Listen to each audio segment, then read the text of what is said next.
Hello! Good morning! Good afternoon! So, welcome po sa aking YouTube channel. So, ngayon guys is magluluto na naman ako ng ng tanghalian.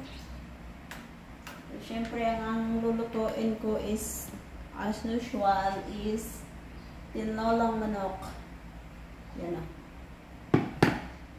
Katatapos ko lang mag-exercise. So, lagyan natin itong bawang ay sibuyas pala. Then yung ating bawang, yung ating luya. So, may green line yung aking phone. I don't know what happened. Kasi never na yan guys, yung phone ko never nahulog, never na ipit sa pagtulog ko. Kasi nilalagay ko yan siya sa sitting ko. Sigaan. Pag-alala naman ako kasi bago pa itong phone ko is 1 year mahigit pa lang ito. Nanood ako kagabi ng tutorial sa YouTube kung paano siya tanggalin. So, hindi ko talaga siya matanggal-tanggal. Para nga siya ang labo nga ng ko. So, ang sabi is sa daw siya, LCD. So, bakit nagkaganon yung phone ko? Or talagang, ang phone ko pala is Samsung. So, dadalhin ko yan mamaya sa hindi ko alam mamaya or bukas kasi parang ako ba. Ganun ako guys kapag meron akong na nagamit ko ba. Parang hindi ako mapapakali. Kasi sobrang ingat ako sa gamit ko tapos nagkaganyan yung phone ko. Very bad. Ito, sobrang tagal na tong phone na to guys. Is nabili ko to yata is 2017. At tapos ngayon, ang ganda pa. Wala pa tong kagas-gas-gas-gas. Nagluto pala ako ng maga kasi kailangan yung alaga ko kakain ng 12. O, ayan siya. Sobrang niya pa. Wala pa talaga siyang kagas-gas-gas-gas. Kaso lang, lang siya, puno na yung, niya ba, storage. So, kailangan ko mag-delete ng, ang dami ko nang dinelete na, na picture. Kaso, andun pa rin. So, yun. Hanggang ngayon, ang ganda pa itong isang phone ko. Samantalang itong bago is nagkaganyan na, nagkaroon na ng kulay.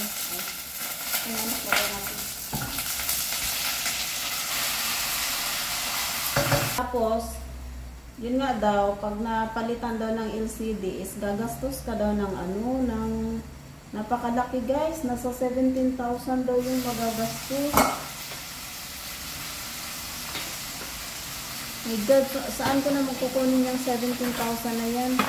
Grabe naman ako makasingin kung na to, yung mag-repair ba?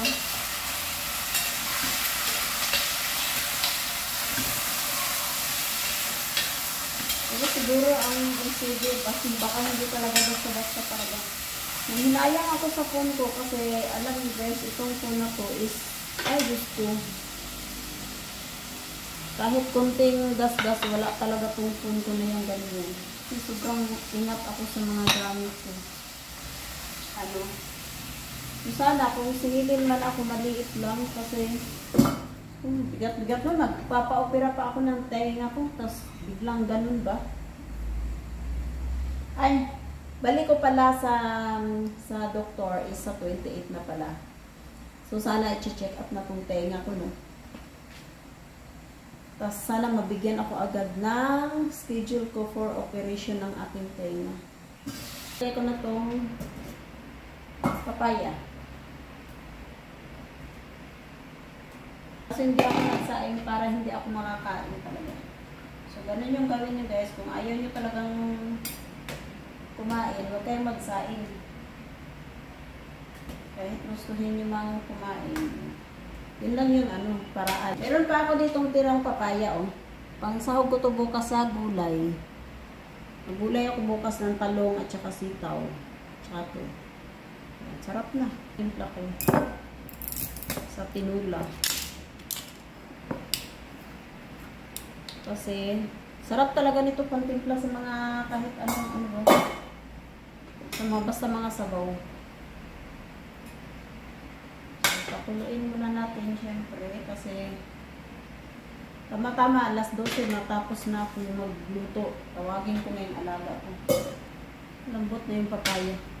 Ang dami kong malunggay kinuha kasi Ang ganda ng bunga dahon dito sa likuran namin. So, 5 minutes na lang, mag-12 na. So, tama-tama yung luto ko noon. Hindi ako bad ngayon sa alaga kasi nagluto ng maaga. Pero niya ma, kung gaano kadami yung aking malunggay. Then pagkatapos ito, tawagin ko na yung alaga ko, pakainin ko. Tapos kakain na rin ako kasi nagutom na rin ako. Siyempre, ligpitin na natin tong aking mga kalap. So yan, tapos na. Kuha na ako ng pagkain sa alaga ko. So see you later guys, kakain na rin ako ha. Yan o. Hindi ko maano kasi baka matapon yung sabaw. Siyempre, yung ating patis. So let's eat.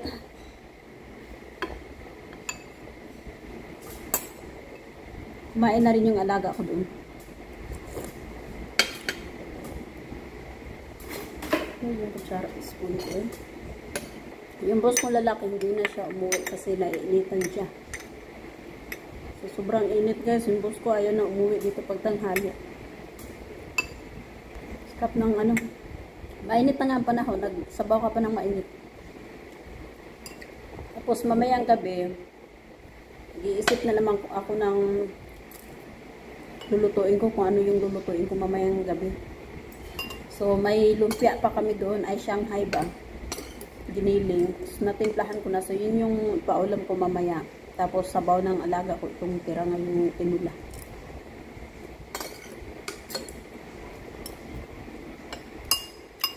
Sarap yung gulay na maraming malunggay.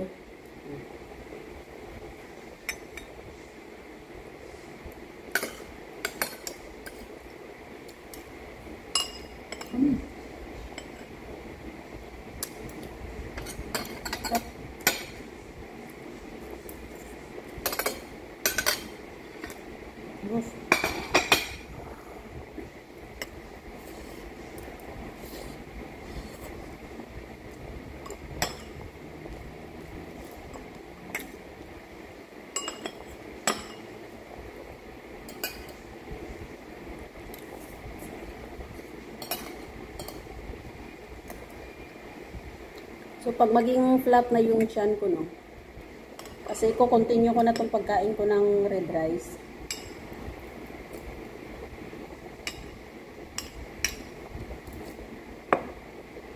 Kasi, nagkakain pa rin naman ako ng white rice. Sarap kaya yun.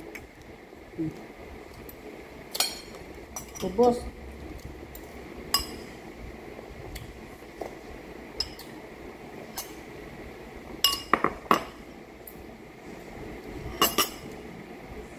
Bye guys, thank you for watching my video. Sa mga suporta niyo po sa akin, thank you na marami. Bye, God bless. Have a good day.